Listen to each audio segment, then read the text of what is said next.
लेकिन नाहिद, अखिलेश यादव जब जब बुलडोजर की बात होती है बड़े खुश हो जाते हैं, लेकिन कम से कम मैं शलभ के साथ एक बात पर स्टैंड बाय करूंगी भाई, 73 करोड़ की प्रॉपर्टी एक, 4 करोड़ की प्रॉपर्टी एक, 30 करोड़ की प्रॉपर्टी एक, मात्र 3 महीने के भीतर भीतर ये प्रॉपर्टी भी खाली कराई बुलडोजर के ही जरिए।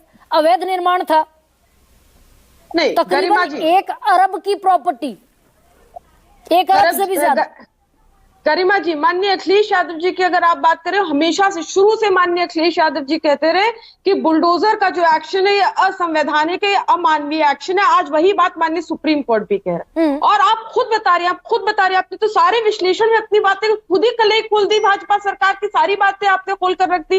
किस प्रकार से महीनों से माननीय सुप्रीम कोर्ट सख्ती से फटकार लगा रहा है भाजपा सरकार को। आप देखिए कि माननीय सुप्रीम कोर्ट ही देश की सुप्रीम पावर है। अगर चुनी हुई सरकारें इस तरह से अमानवीय और अवैध कृत करेंगी, गैर कानूनी कृत करेंगे, तो जाहिर सी बात है माननीय सुप्रीम कोर्ट को इस तरह से फैसला लेना पड़ेगा जैसे कि आज लिया। और अगर फैसले नहीं मानेंगे तो माननीय सुप्रीम कोर्ट के पास अथाह पार है, बर्खास्त भी होंगे, और फिर भी नहीं मानेंगे तो इतनी अथाह पार है कि गिरफ्तार भी होंगे। सुप्रीम कोर्ट ने आज पुनः स्पष्ट किया है कि देश में भी न्यायालय है, देश कानून के राज से चलेगा। इसी उत्तर प्रदेश के हाथरस में जिस प्रकार से दलित युवती के साथ गुंडों ने जो सत्ता से संरक्षित थे जघन्य अपराध किया था और सत्ता संरक्षण दे रहा था उनको, तब भी माननीय सुप्रीम कोर्ट ने महिलाओं के मामले में कहा था स्थिति भयावह है, झकझोरने वाली है, उत्तर प्रदेश में जंगल राज है। लेकिन ये सत्ता में बैठे लोग, ये लोग सत्ता के नशे में इस तरह से सत्ता के घमंड में चूर है कि ये बेहिस हो चुके, इनके ऊपर कोई असर नहीं पड़ता। नहीं, अखिलेश यादव 8 साल की बच्ची का वीडियो ट्वीट करेंगे, लेकिन नाहिद ये भी सत्ता पाने का ही एक टूल बना दिया गया है। 8 साल की बच्ची का वीडियो सोशल मीडिया पर पोस्ट करेंगे। ये जो 1 अरब की प्रॉपर्टी बुलडोजर एक्शन से ही खाली कराई गई, अवैध अतिक्रमण था, नाले बना लिए गए और इमारतें खड़ी कर ली गई, ये भी ट्वीट करें अखिलेश यादव। नहीं, अरे देखिए, विपक्ष का तो काम है, अगर सत्ता में बैठे लोग कोई चीज अमानवीय कर रहे हैं, अवैध कर रहे हैं, इलीगल कर रहे हैं, तो विपक्ष में बैठे लोगों का काम है कि हम इसको उजागर करें, इस पे आवाज उठाएं। इसमें क्या गलत है कि 8 साल की बच्ची का जो वीडियो आया, जिस प्रकार से अंबेडकर नगर में अपनी किताबें लेकर बाहर भाग रही थी, उस झंझोड़ दिया माननीय सुप्रीम कोर्ट को। माननीय सुप्रीम कोर्ट ने आज पुनः कहा प्रयागराज के मामले में सुनवाई करते वक्त कि बुलडोजर एक्शन झकझोरने वाला है, झकझोरने वाला, और कहा अमानवीय है, कहा अवैध है। स्पष्ट है कि सत्ता में बैठे लोग ही अमानवीय है, सत्ता में बैठे लोग ही अवैध काम कर रहे हैं या करवा रहे। तो पंजाब के भगवंत मान, वो तो आपके साथ खड़े हैं ना, आम आदमी पार्टी के लिए तो गए थे दिल्ली प्रचार करने अखिलेश यादव। भगवंत मान कह रहे हैं बुलडोजर चलाएंगे। गरिमा जी, चाहे सत्ता में हम रहे, लारी खान आज कहें कि भगवंत मान गलत कह रहे हैं। मैं ये कह रही हूं कि कोई स्कोप नहीं इस देश में।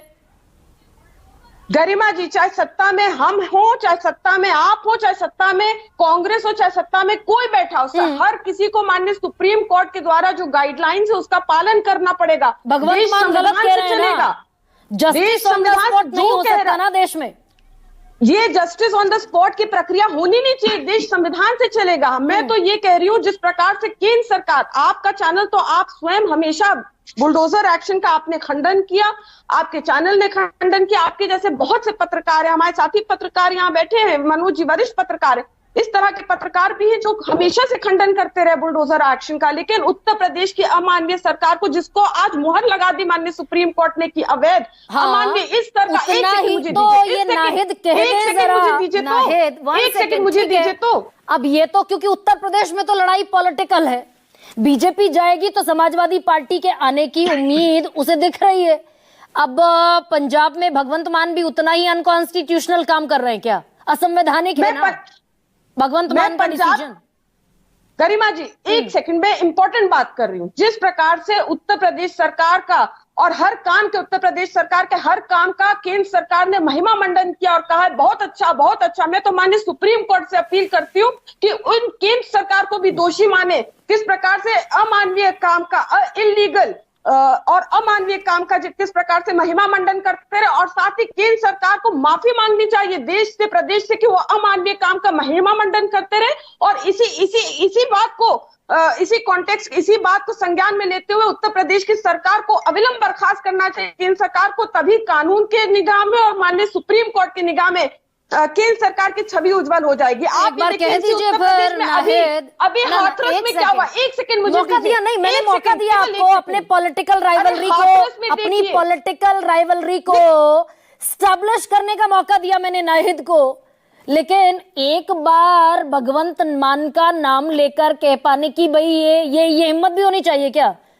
पॉलिटिकल पार्टियों में, कह रही हूँ कि जिसके साथ खड़े हैं वो भी अगर अनकॉन्स्टिट्यूशनल कुछ कर रहा है तो गरिमा ठोक कर कह दें। मैं तो गरिमा जी भगवान मान जी के लिए या समाजवादी पार्टी के लिए, आम आदमी पार्टी के लिए माननीय सुप्रीम कोर्ट ने नहीं कहा है अमानवीय, माननीय सुप्रीम कोर्ट ने नहीं कहा है अवैध। यहाँ एक्शन एक है नाहिद, एक्शन वही है, बुलडोजर एक्शन मॉडल वही है जो भगवंत मान कह रहे हैं, लेकिन एडवोकेट